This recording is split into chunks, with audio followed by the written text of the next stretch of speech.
Good evening, everybody, and welcome to you all. My name is David Logan. I'm the chair of the British Institute at Ankara, and it's really good to see you all here this evening. I just want to say three very quick things. The first, briefly about Tim, who you know about from the advertisement for the lecture, and that's why so many people are here. But I first went to Ankara in 1965 and got to know the British Institute then under the wonderful directorship of Michael Gough, and that's 40 years ago. But Tim was there before that. He was a scholar and then a fellow of the Institute in the 60s, and an enormous amount of the reason why he knows so much about the subject he's going to talk about is his extraordinary length of experience and expertise and knowledge which he's generated over many, many years. The second thing, of course, to say about Tim is that he's not only unique in that respect, but also he was a serving naval officer.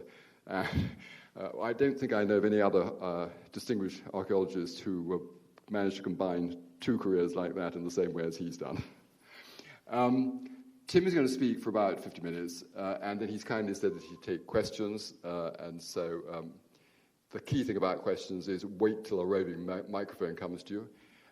And then after that, please join us for drinks and nibbles in the room across the corridor. Thanks very much, Tim.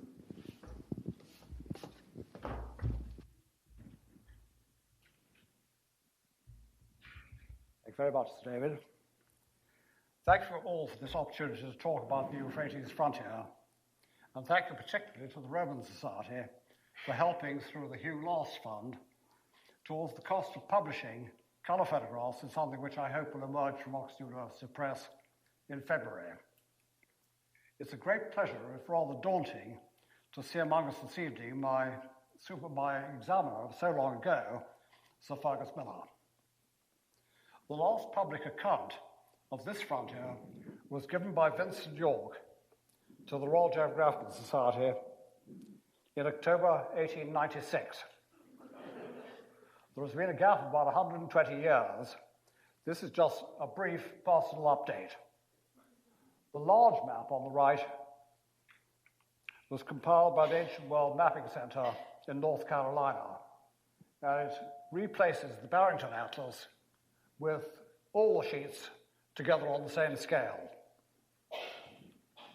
The frontier extended right across eastern Turkey for nearly 500 miles over the ground, from Samosata in the northern corner of the Roman province of Syria, over the Taurus, up the Euphrates Valley, along the very limits of Cappadocia, over the Anti-Taurus, again along the Euphrates, and over yet higher mountains in Armenia Minor and Pontus, to Trapezus on the Black Sea.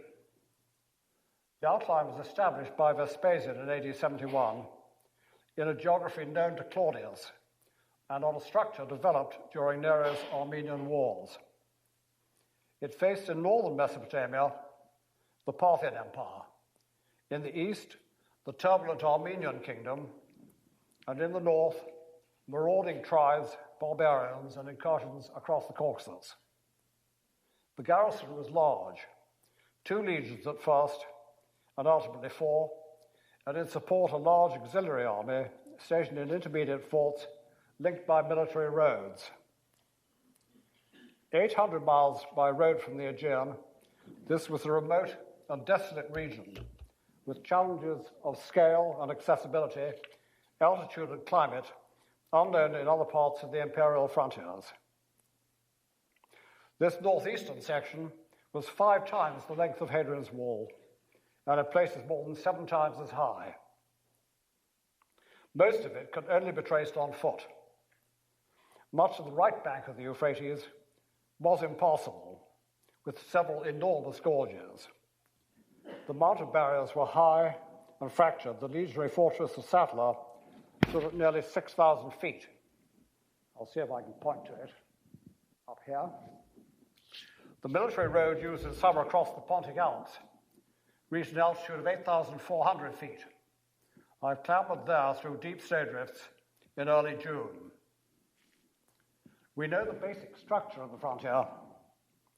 The outline itinerary and pointing a table give us sequences of place names, auxiliary forts, sited about a day's march apart, and list alternative routes over and through the four great mountain barriers.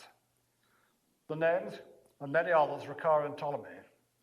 We know some detail of the garrison in about AD 400 from the Notitio Dignitatum. But the very existence of this important frontier has remained largely unknown to scholarship. Destruction of Roman antiquity has been on a grand scale. Nearly 300 years of Arab raids, the onslaught of the Celtics in the 11th century, the Mongol invasions of the 13th and 14th centuries, the Russian advance in 1916, the frightful departures of the Armenians and Pontic Greeks, and starting in 1970, inundation of the Reaper, the Euphrates bank, by three great dams across the Euphrates. Three of the legionary fortresses have been overwhelmed. Melitene is deeply buried.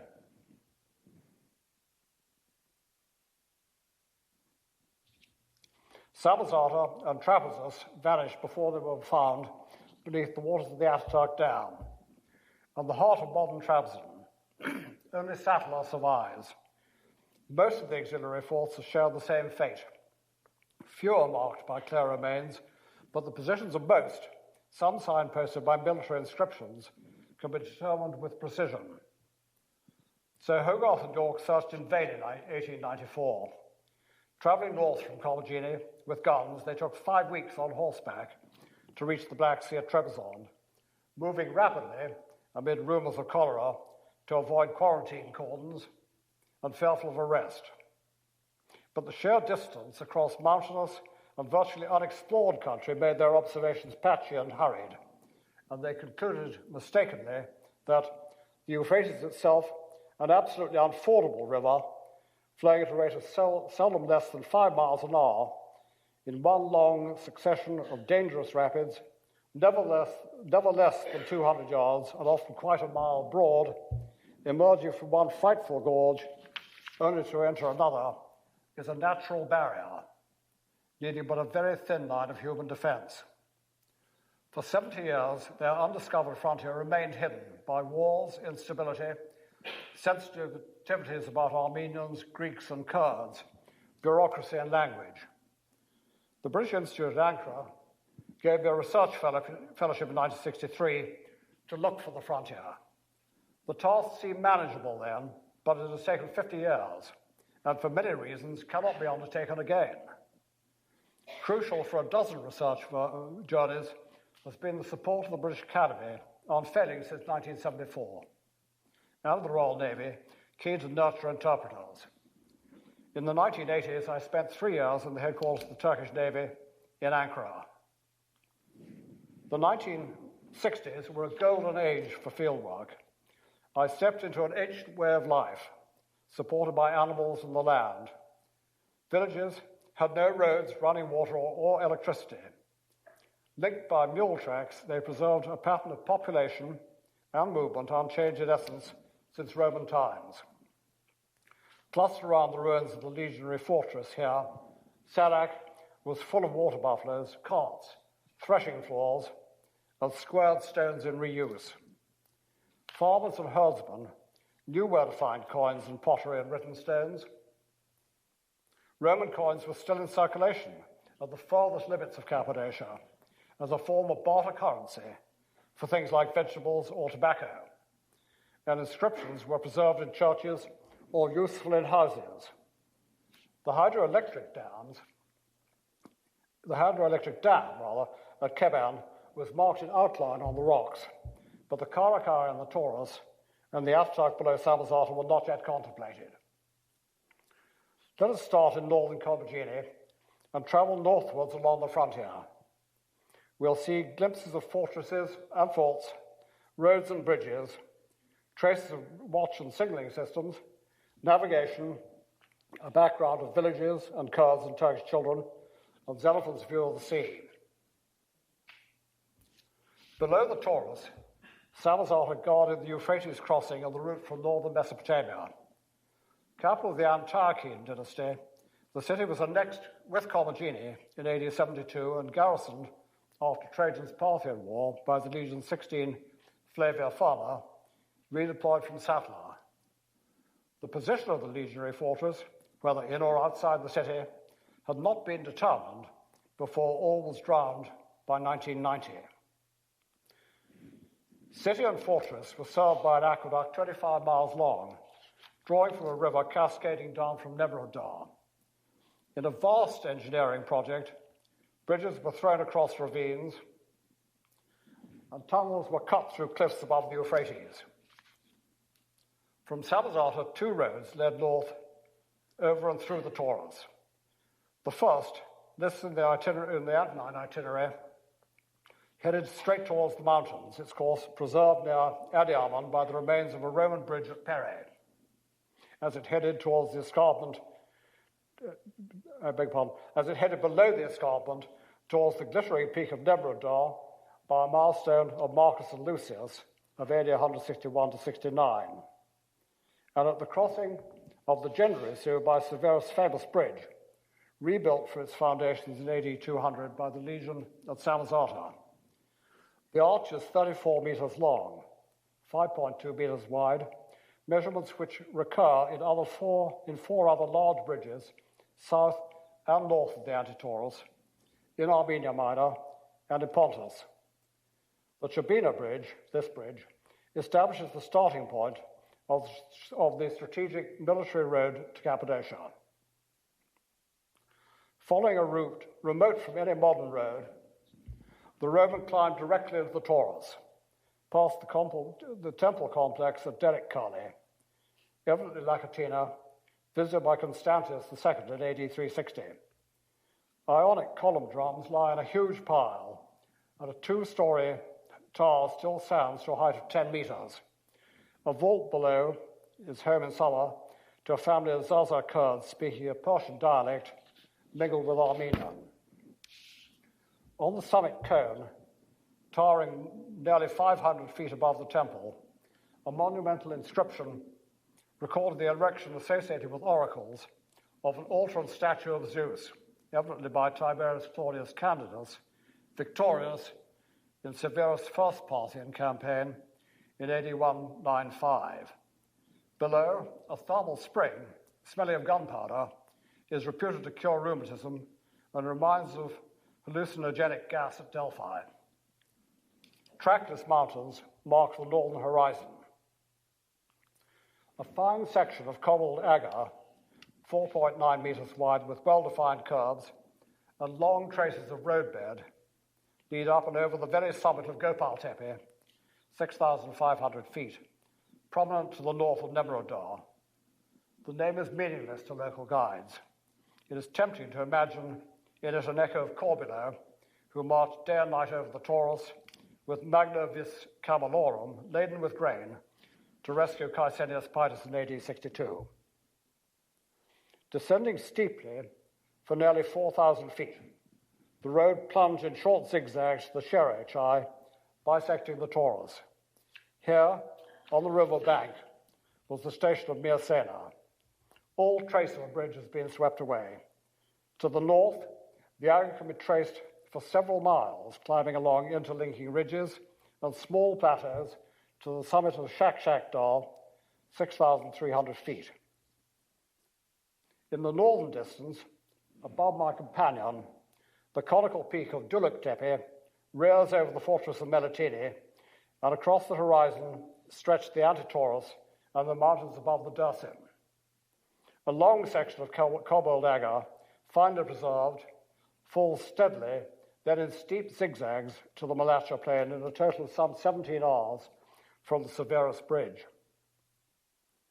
The second road from Samosata, preserved at the Poitiers table, followed the Euphrates itself and passed through the Taurus Gorge, an enormous trench in places nearly a mile deep. The river, Pliny knew, was Saxosus et Violentus, and the rapids were dangerous. Forced at times high above and descending in places to the very bed, a precarious mule track serves a ribbon of Kurdish villages 2 or 3 hours apart, and once, for there is no other route, connected forts sited beside or above the Euphrates. With a mule, I walked south through the gorge for 6 days in October 1972 to be halted below the Untitled Fortress of Armenians by the violent onset of autumn rains.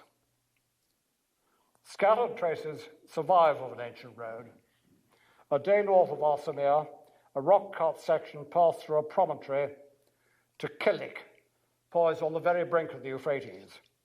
A worn ice, probably of Trajan, cut stones in houses, a short section of aqueduct, much talk after Ramazan prayers of hundreds of graves and earthenware water pipes, all point to Roman activity. The surrounding fields are known as Berzelo, the field of Berzelo.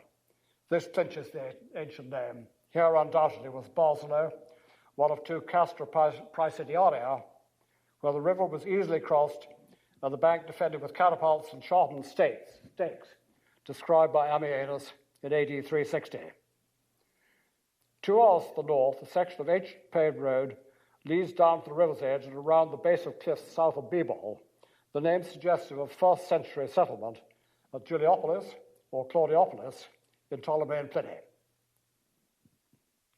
Several Kurdish villages line a long shelf above the Euphrates. Here at Haberman, Zaza Kurds were stewing mulberries on a rooftop to make leathery sheets of pekmez. Below was the Chunkush ferry, used by Ammianus in flight from Amida, and later by a minor caravan route. I stayed in Hashkent over the Mukhtar, his balcony with a splendid view over the Euphrates. He advised me not to go to BIAA here, almost inaccessible in the remote half of the gorge, for I'd be shot. There was martial law in adjacent vilayets. Sure enough, a party of Kurds armed with Kalashnikovs hurried past on our precipitous path. Everyone stops to talk, but they did not.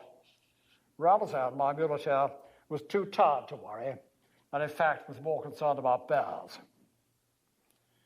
Below the central ridge of the Taurus, a fort that's 7 meters square with ashlar walls stood on a narrow promontory at Kerefto, 400 feet above the Euphrates. The northern ridge of the Taurus drains into the deep chasm of the Dea Mendere, a vicious obstacle to the road per Repam. Another clear trace of ancient road in places once cobbled, climbs above it for 1,000 feet in steep zigzags. The Portugal road emerged at last from the gorge at the eastern tip of the Malacha plain. Here the Euphrates turned abruptly in a great whirlpool into the Taurus gorge. At Tomasa, opposite Pirot, was the crossing place used by the Persian Royal Road and with sacrifices by Lucullus in 69 BC. The 2 roads over the Taurus and through the gorge united at Melitene, marked from a great distance by Duluktepe, rearing 700 feet above fortress and plain. On the narrow summit, 2 large pits lined with ashlar courses, probably stored wood for beacons. Scooped out of the bedrock on the highest point, 5 shallow depressions, each about 2.5 meters in diameter, support the view that this was a nodal position in a strategic signaling system. 6 miles to the Euphrates, the Legionary Fortress occupied a position of supreme importance, guarding the Euphrates crossing at Tomasa and natural routes giving access to southern Armenia and to the upper Tigris Valley. Melitene was the caput viae of strategic roads leading east from Caesarea, that's Kayseri, constructed at least in part under Titus and Nerva, and southeast from Sebastia, modern Sivas. The garrison from mid-AD 72 was 12 fulminata, deployed from Jerusalem. But of its centuries of occupation, monumental evidence is confined to a single stamped tile cited by chance in the store of the Malacha Museum. The shrines and archons' houses, the agora with all its shops, the streets and stores, the bars and theatres admired by Procopius, all have vanished without trace. The vast walls of Vesca Malacha enclose an area of 55 hectares. As the ramp up to the west gate here shows, the ground level inside has been raised by layers of occupation and destruction debris. As the museum director, Baki Yigit, explained, 2 meters of Byzantine, 4 meters of Islamic, and 2 meters of Ottoman and Turkish. The Legionary Fortress lies buried, it is supposed, in the southwest corner. The surviving walls are dated the 6th century or later, but the lower ashlar courses in a section of the eastern wall and in a tower above the Pinar Bashidere point to an earlier building phase in the 2nd or 3rd century. 2 tall Latin stelae found on the slopes of a low ridge half a mile east of the fortress should be associated with legionary activity in the late 1st or early 2nd century. Eskimalacha was known in the 1960s as a prolific source of imperial coins, spreading from the 3rd to the early 5th centuries. In Ottoman times, this was the halfway point on the great trade route from Constantinople to Baghdad, and ancient building material was reused in vast caravanserais. Leaving the fortress, the frontier road, marked by a milestone of AD 337 to 40, ran for a dozen miles along the very bank of the Euphrates and climbed along the Jawadere, the infidel stream, suggestive of Armenians and caravans, to pass behind the Keban Gorge. In the distance was Sartona, known to Pliny as a navigational reference point, evidently a collection centre for the transport of grain to the Legion at Melitene. Approaching the Arab Kirchai, a fine section of agger, 8 meters wide and nearly a meter high, with a heavy centre spine and large curb blocks runs for half a mile down a low bridge. Behind Ahmet Kara's outstretched hand towards Kortnehuyuk, a well-known source of 1st and 2nd century coins, and evidently an observation signalling system, and towards the important fort of Daskuza. In the distance, beyond the Euphrates, the Dersim rises to the Munzur Dağları, snow-clad peaks lying like an upturned saw for nearly 100 miles along the northern horizon. Here, in Extrema Cappadocia, was much evidence of Roman activity. 3 miles from its junction with the Euphrates, massive ashlar abutments survive of a Roman bridge over the Arab Kirchai, with a single arch 30 meters long and an overall width of 5.2 meters. The scale is 1 meter 70. On a dry escarpment above the Euphrates, a small 4th century fort was excavated by Richard Harper in the late 1960s.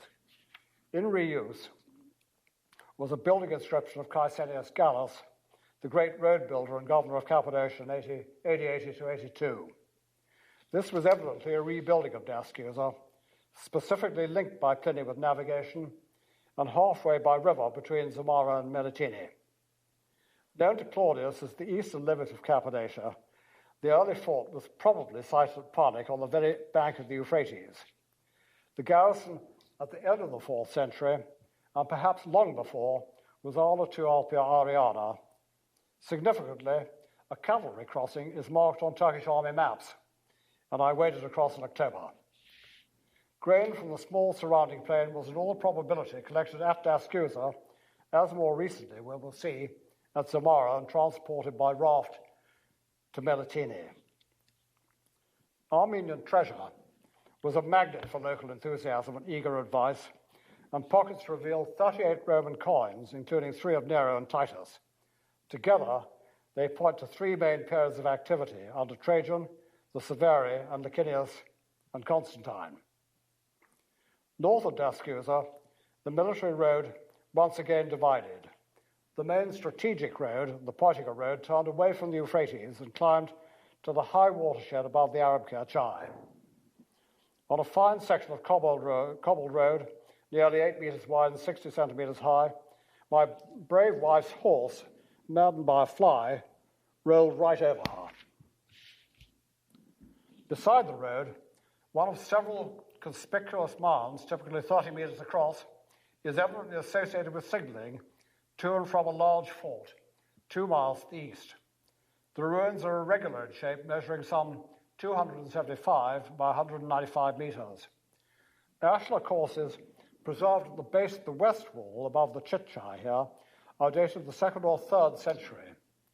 This was evidently Samos, garrisoned by Euphrates Sagittarii. Inside, holy water from a spring and pool until recently attracted 3 truckloads of once Christians from Ankara to picnic above the ruins on the 15th of August, and busloads of Armenians from France. Earthenware pipes, as at Zabelbar, which we'll look at, have been sited on the slopes above to bring cleaner water to the fort. The Portico Road climbed straight up the Antitorus escarpment and swung 10 miles to the west of the gorge. This was the road followed by Trajan and his legions in AD 114. In their steps, I walked in 1966 with Mehmet Urza, agricultural technician at Kemaliye, assigned by the Kaymak Khan. Mehmet, from his job, knew every village and was welcomed everywhere with respect. Here the roadbed situates across a floodplain above Özneden. Then, for an hour, it follows the lip of the precipice hanging above Eski Arabkar. The ancient road was still in use. On it we met a caravan of Kizilbash Kurds, their camels piled high with honey, logs, children, tents, and huge cauldrons. But our guide took fright and left. Beyond the Malahar Pass, at 6,000 feet, the northern slopes fall away in a succession of long ridges, and here can be followed for several miles the remarkable cobbled agger sighted by Consul Taylor in 1866, uniformly 8 meters wide with center spine and curbs intact, in places nearly a meter high, and known as Sultan Murat Caddesi, the road of Sultan Murat IV, 1623 to 40. Above Arige, a mound again 30 meters across, stands on a prominent hill above the road in direct sight of Kutlu Tepe, 3 days to the northeast. It was probably concerned with long-distance signaling and beacons. Passage of the Antitorus takes 14 hours. Milestones of Vespasian, Domitian, and Hadrian mark the road's continuation in Armenia Minor. The other road from Daskuza, the Antonine, meanwhile continued closer to the Euphrates. At the crossing of the Chitchar at Zabelbar, my host had a collection of Roman terracotta water pipes, and half a mile away, a square fortlet, its walls 23 meters long, stood on a conspicuous promontory falling steeply into the Euphrates. Beyond the Chitchai, a long section of agger, again 7 meters wide and in places nearly half a meter high, climbs slowly northwards towards the Ashutka saddle, which gives unique access to the Antitorus Gorge. Here, the course of the road per Repan was later joined by the Ottoman Silk Road from Eskimalacha and Arabkar as it plunged in vertiginous zigzags for 1,000 feet to the riverbed, climbed across the Hapanos Chai by a round-arched bridge now flooded, and up this finely preserved cobbled ascent, passed above cliffs falling sheer into the Euphrates, and descended steeply towards Kemaliye. 2 miles before the town, at Gerishla, a short aqueduct, cut in 2 tunnels through low cliffs, still brings water to prolific gardens on a flat shelf 200 feet above the river. Houses built with ashlar blocks and scattered fragments of columns confirm Roman occupation, evidently the fort at Tusilla. The Silk Road crossed the Kemaliye Chai by a slender Seljuk bridge, its arch 8.5 meters long, springing from 2 courses of large ashlar blocks that are probably Roman in reuse. Kemaliye, once in, clings to steep mountainsides. The town was of great importance in Ottoman times. Here, the Silk Road crossed the Euphrates, and caravans climbed over the shoulder of the Munzur Dalry towards Erzincan. The Venk Bridge, this bridge was crossed by Homer de Hell in September 1847 en route to Tehran, and was sketched looking upriver by Jules Laurence. A photograph taken in about 1900 shows that the flood arch on the left was in fact rounded, while the main span, at about 36 meters, too long for a masonry arch, was a superstructure of stepped timber, as on Trajan's Great Bridge over the Danube. The abutments carried a suspension bridge in the 1960s, and the large ashlar blocks of 3 foundation courses on the east bank, as in reuse in the nearby Seljuk Bridge, look distinctly Roman. Northwards from Kemaliye, the road per rebound was forced high above the perpendicular cliffs of the main Anti-Taurus Gorge. 2 miles from the town, a steep ladder of short, buttress zigzags about 2 meters wide and still cobbled in places, led to a narrow cutting in the precipice hanging above the Euphrates. Here the road turned sharply southwest through the pack mule village of Santik. Above, cobbles give way to a narrow mule track which climbs steadily to 6,000 feet and descends very steeply to join the Portico road over the Anti-Taurus. My guide, Hamid Yaylan, recalled in 2006 that an English general and his wife had investigated the archaeology of Kemalieh 30 years before and was happy at last to meet him. Below the Anti-Taurus, the Chalchitai was crossed by a multi-arched bridge, once about 70 meters long and the same width, 5.2 meters, as the bridge over the Arab-Kirchai. Around the bend of the Euphrates, the whole axis at the frontier swings abruptly northeast to pass a mile in rear of Pingarn, like Parnik, Daskuza crouched on the low bank of the Euphrates. Once an Armenian village, this was the source of important Latin inscriptions of Ala II Ariana and of Catilius Severus, governor under Trajan of the briefly combined provinces of Cappadocia, Armenia Minor, and Armenia Major. On a low, flat-topped spur known as the Hill of the Three Sacred Children, above Pingarn, lay the fort of Zamara. The ancient name is preserved in the Turkish village 3 hours to the northwest. There I stayed with the Mukhtar, preoccupied in July with the harvest and with the murder of a villager. The Euphrates invited downstream navigation. Seeking a passage for guns against Ibrahim Pasha advancing from Egypt, von Moltke passed through the Taurus Gorge by raft in 1838. In 2 voyages in the spring and summer of 1901, Ellsworth Huntington, professor at the American College in Harput, navigated all the way from Egin to Gerger, 3 days or so on foot northeast of Samosata.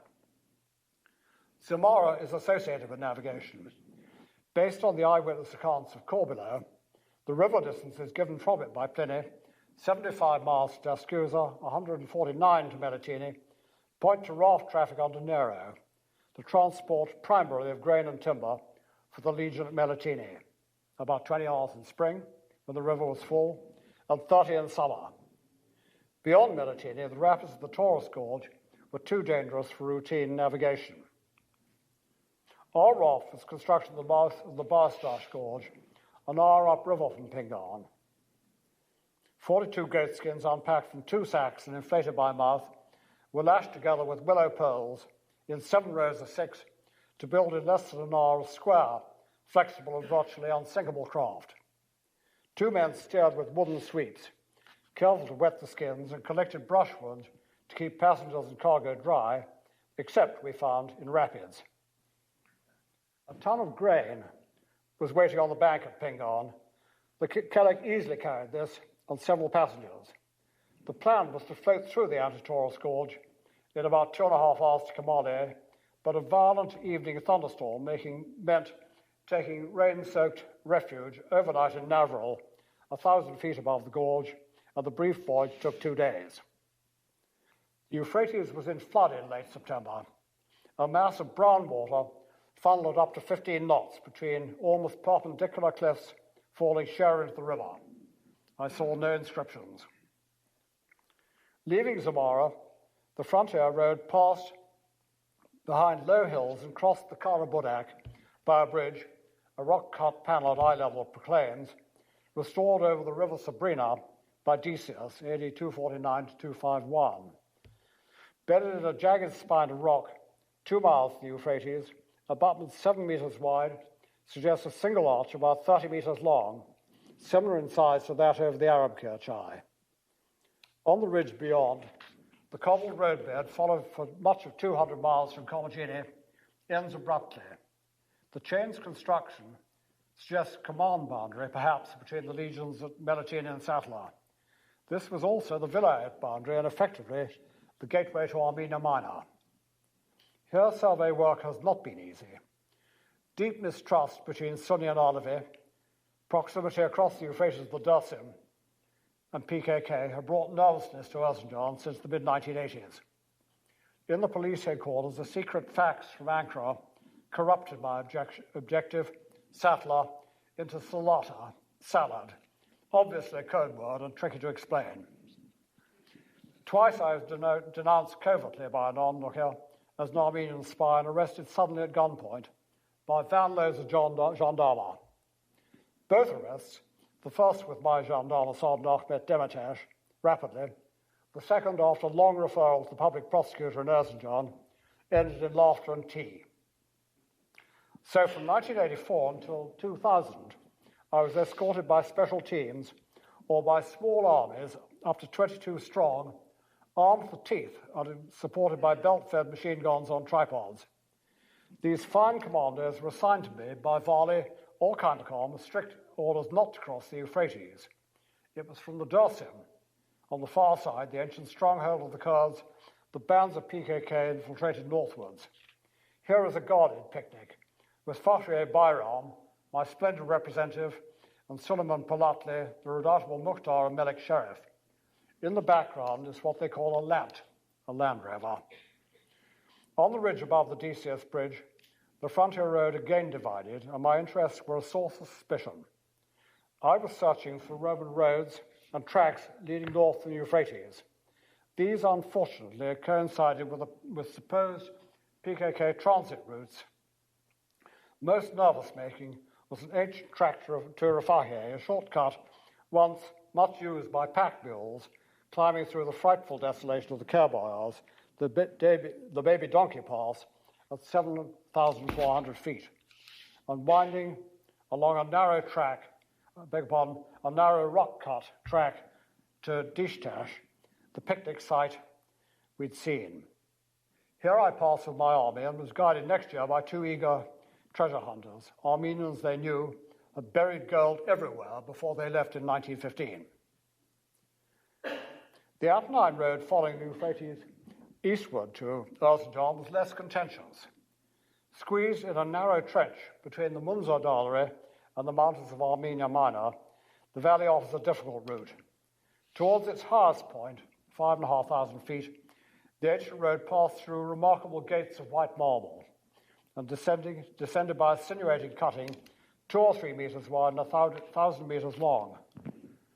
My special team, trained curiously in underwater attack, was in high spirits, amusing themselves by running uphill to catch red-legged partridge in their bare hands.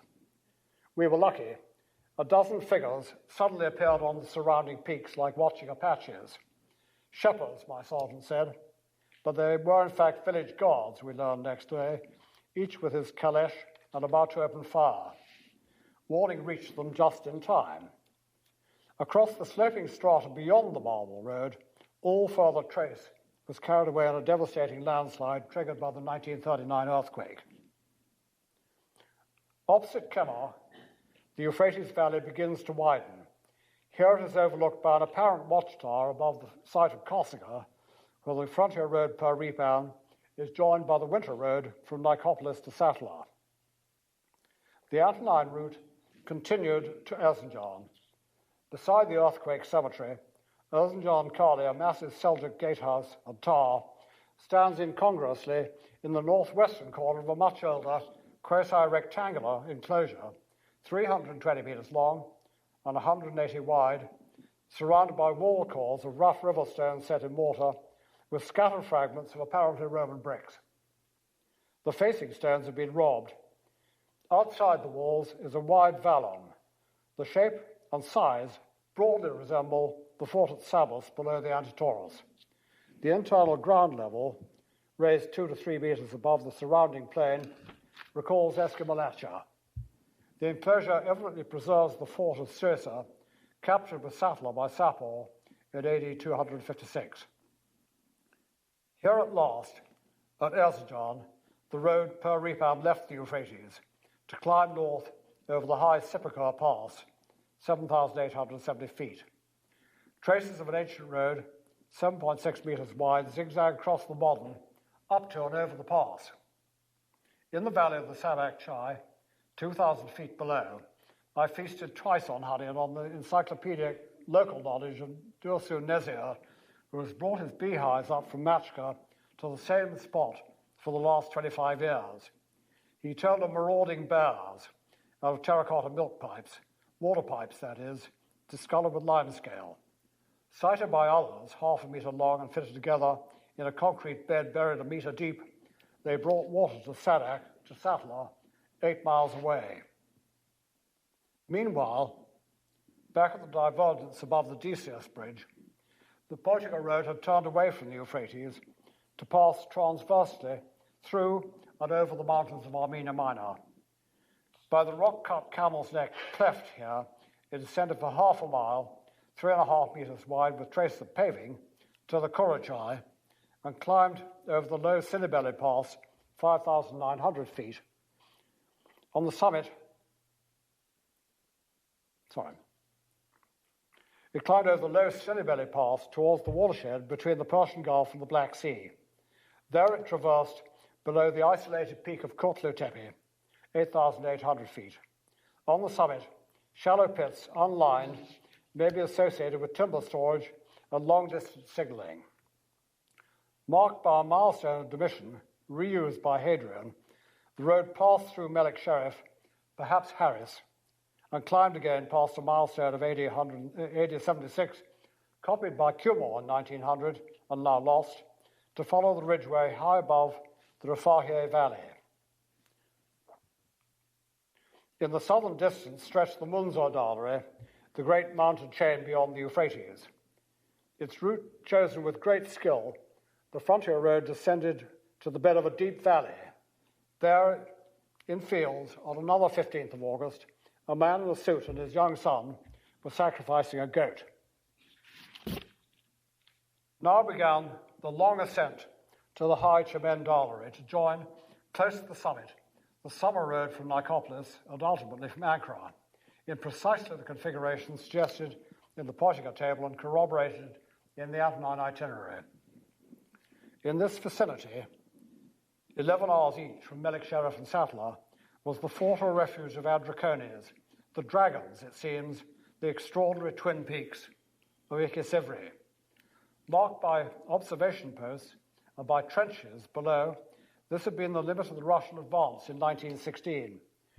Traces of a 5-metre road, the Baghdad Road, ran level for 7,000 feet for about 5 miles. Then descend gradually along a series of interlinking watersheds towards the long valley that leads eastwards to Sattler. Several extended sections, most articulated, one running straight for about 300 metres, preserve the 2 curves and centre spine of the ancient road, dotted with wolf droppings. Here is my sergeant, Ahmet Demirtaş. At Sattler, the Antonine and Portugal roads were at last reunited. Sattler, like Melitene, occupied a position of crucial strategic importance. The Legionary Fortress commanded the crossing of the frontier road and of the natural route marked in the Portugal table to northern Armenia and the Caucasus, the latter to be followed in Ottoman times by the great caravan route from Constantinople to northern Persia. Caravans, Tournefort noted in 1701, passed in sight of the arches of the basilica. At this altitude, 5,950 feet, snow lies in the village of Sadak most years between December and May. Abandoned in late antiquity, Sattler escaped the destruction and rebuilding which have engulfed Melitene. The rectangular fortress enclosed an area of 16.35 hectares. Inside the south wall was found in 1872 the bronze head of Aphrodite, now in the British Museum. 2 years later, Bigliotti, vice-consul at Trebizond, excavated for 8 days with 36 workmen, searching in vain for further fragments. The north and east walls then stood about 18 feet high, built of rubble, faced with squared stones and nearly 14 feet thick. In the course of a dozen visits, I usually stayed in the 1960s and 70s with the headmaster, Dursun Gurs, sitting here on the south wall. Erudite and respected, he opened every door. The entire village of Sadak is constructed with massive limestone blocks, and inscriptions were prized as doorposts, hearths, benches, and steps. They attest the presence of 16 Flavia Farmer, under the Flavians or Trajan, and of 15 Apollinaris, shortly after its transfer from the Danube under Trajan, and shows a Greek-speaking town flourished below the fortress at least until the time of Justinian. In 1972, a small Roman bath was still in use as the village bakery. On the hillside above, a large spring-fed cistern constructed with ashlar blocks supplied the fortress through surviving terracotta pipes. There was much further talk of Dorsius-built pipes starting below the Sepikar Pass at a level to serve the lower town. Outside the village were herds of water buffalo, threshing floors, and ox-drawn sledges studded with flints. But the ancient way of life was not long to endure. In 1986, the finest inscriptions were confiscated without payment and taken to the Erzurum Museum. The rest were hidden. Next year, I was told, 32 inscribed stones were collected on signature for the same museum, but the officials were bogus and all disappeared. In 2004, Ballas welcomed visitors to the Sarak festival, but the Mukhtar, hand on pistol, declared in a fury that Sarak was a forbidden village because of impending excavations, evidently those of Martin Hartmann, and called the gendarme in Kelkit. It was time to leave prematurely with Tanner, my incomparable companion, to avoid arrest.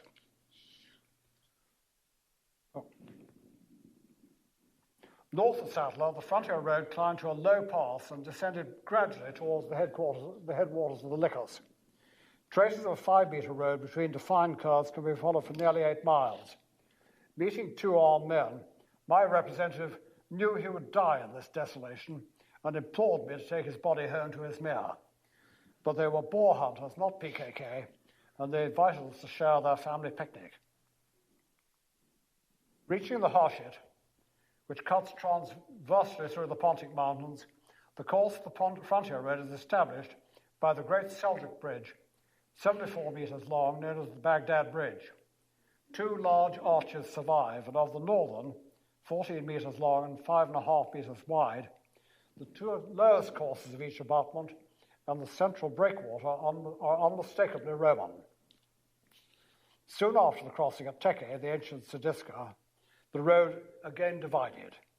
A winter route, later followed by constant caravan traffic on the transit road from Erzurum, followed the Harshit Valley, treacherous with landslides, and climbed over the Zagana Pass, 6,600 feet, its passage proved by the survival of the name listed in the Antonine itinerary.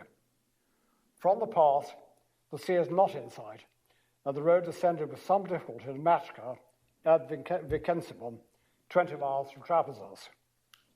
The Portugal Road again gives a different sequence of place names. They are explained by the high-altitude summer route, safer and shorter than Machka, preferred from June to September by caravans from Erzurum. An ancient track climbs steeply out of the Teke Valley, avoiding on the eastern side Shonkali here, a perilous scramble with my dauntless guide Oktay, perhaps among the Tayukian strongholds attacked by the 10,000 in their retreat from Gimnias, probably Baibart. This appears to be the road, as we shall see, travelled by Hadrian and Arian, governor of Cappadocia. It followed abrupt ridges for 5 hours and descended through rock-cut gates 4 metres wide and by clearly preserved zigzags to the Ayala Ridge above Imara, and at about 7,000 feet, curved to the northwest in a huge loop across the eroded flanks of Deviboino Tepe, seen in the distance and probably a western spur of Xenophon's Thikis. Here on volcanic marbles, Oktay's uncle had slipped to his death. Emerging on high summer pastures, further traces of the ancient road run below the highest mountains. Joining the summer caravan route and passing the streams and the drying meadows of modern Hanlary, once Patara, and the desolation of Anzaria Hanlary, Frigidarium. From a ridge at 8,400 feet, the road descends to Kolat Hanlary, where in Ottoman times, semi-underground shelters for men and animals were dug into a wide col, clear of snow for barely 4 months, from late May until early October, these important horns undoubtedly occupied stations used in Roman times, places of refuge rather than forts, marked in the portico table. From Kolat, evidently Pili, the gates, I was guided by Cemal Yilmaz, whose family has spent the brief summer months in these high alpine pastures every year since the Russians left in 1918. The caravan and Roman road rise gradually on a broad slope to cross the base of a spur thrown out from a summit ridge. From the rim of this narrow plateau, at 8,200 feet, the Black Sea can first be seen. So it was to this point that Xenophon was led by his guide on pain of death in 400 BC, perhaps in June, in his retreat from the Armenian snows. And it was here that the 10,000 saw the sea. From this historic point, remembered more than 5 centuries later, and on the frontier road from Sattler, Hadrian II and Arrian looked down with gladness on the Euxine. Tanner is pointing to the horizon. In several visits, alas, haze and pollution from Trabzon have blocked our view of the sea. Set back from the rim, a disc of stones 12 meters in diameter appears to be the base of a cairn piled up, we might surmise, by the 10,000. At this propitious point, the Tyche of Xenophon intervened. Our escort of secret police, car crammed with guns, contrived to ram the minibus provided by the Vale for Professor Manfredi. In the confusion, we slipped away in pouring rain to follow almost continuous traces of the caravan road overlying the ancient, running for 5 hours down the knife-edge ridge, the fall steeply to Xenophon's junction of 2 rivers at Machka, 20 miles from the sea. Here the winter and summer, the Antonine and the Poitiers routes reunited to follow at first, like Xenophon, the valley of the Deomendere. Of the ancient road there is no trace until it left the river and climbed the high western slopes to approach Trapezus from the heights of Boztepe. Mehmed the Conqueror led his army this way before the capture of Trebizond in 1461. From Boztepe, a rock-cut road leads down to the city and the sea. Already more than 8 centuries old when the frontier was established, Trapezus was founded by Sinope to exploit the route to northern Armenia and the sea route to the western Caucasus. It was the logistic base for Nero's Armenian wars, and under Vespasian became the headquarters of the Classis Pontica. Inscriptions, one found by Professor Norman Hammond in a garden in 1965, show that the city was garrisoned during the 2nd century by vexallations from both the Cappadocian legions and under Diocletian by a new legion, 1 Pontica. In the Orta Hissar, a huge inscription of Hadrian forms the lintel of the northern porch of the once Chrysocephalus church, and the western walls of the citadel stand on 7 courses of perhaps 2nd century ashlar. But there was insufficient level space for the Legionary Fortress, which appears rather to have stood in the heart of modern Trabzon. The walls of the citadel were projected in the molds of Hadrian's harbour, sketched by Tournefort in 1701 and still visible underwater in the 1960s. A chain of anchorages, protected by forts about a day's sail apart, extended the frontier for 200 miles to Sebastopol, the modern Sukhumi, below the main pass of the western Caucasus. Here ends our rapid journey up the frontier from Comagene. It has been a long survey, at times exciting, and it has established virtually ab initio the outline of the Cappadocian limes. Hundreds of miles of strategic military roads, the positions of some auxiliary forts and the locations of the remainder, fortless and watchtowers, some links in a long-range signaling system, navigation of the Euphrates. It is described in ancient geography and recorded inscriptions and coins before they had largely succumbed to the advances of the modern world. Much has been destroyed by wars, massacres, reuse, and treasure hunting. South of the Taurus, the Ripa itself has been submerged by the 3 great dams, but there is clear and abundant evidence, not least in the mountains, for the structure and detail of an organized frontier which endured from Vespasian until the time of Justinian. Thank you.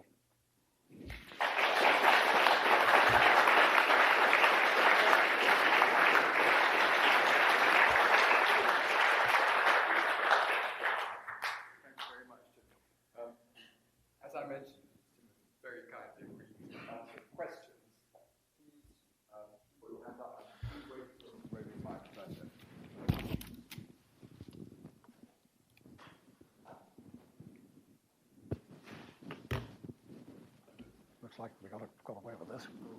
Yep.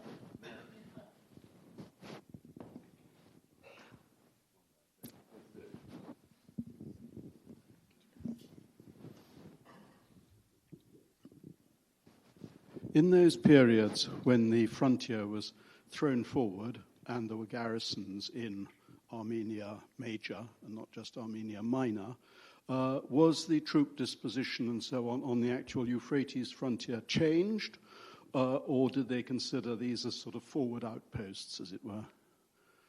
It does seem that the forts established mainly by Vespasian continued to be garrisoned by the same cohorts and cavalry units as before. The forts to which you refer, I suspect, are those near Erevan and Kynepolis. Well, yes, I was thinking on the Trajan and then again on the yes, there was a very large garrison in Kynepolis, more or less below Mount Ararat, but that was just an extended garrison, I think, to support from time to time the client king in Armenia. But the frontier itself remained garrisoned.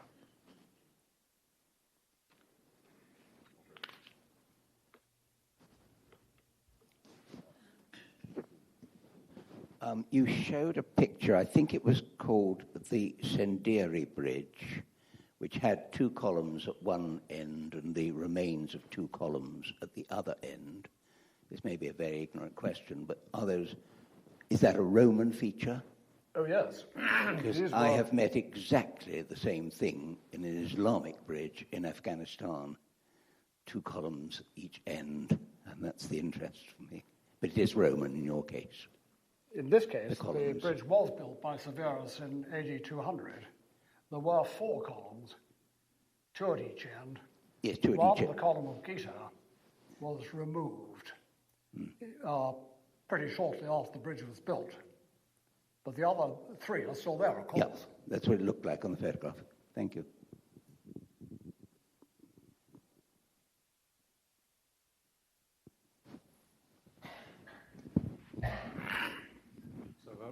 It was fabulous. It was a fabulous view of this hidden world. I have a rather frivolous, unhistorical question. If political, social circumstances allowed you to lead a trek from Comagene to Trapezos, assuming that was possible to go, how long would it take for people marching, walking? It took Hogarth and York 5 weeks. That was on horseback at broadly the same speed that one would march at. Of course, if you were Trajan's legions, it would take you very much longer than that. Yep. I think we reckoned that from Militina to Sattler would take 3 or 4 weeks. Right. Yeah. Thank you. Well, thank you. Thank you very much indeed, Tim. I mean, your lecture, I mean, more than met my already high expectations. It was terrific. I mean, it was a tale not only of tremendous scholarship, but also, of course, of resource and bravery. I'm only sorry there aren't any pictures of you on the raft or possibly even on a camel. But I'm sure everyone will want to join me in congratulating Tim and thanking him very much indeed for a wonderful evening. Thank you.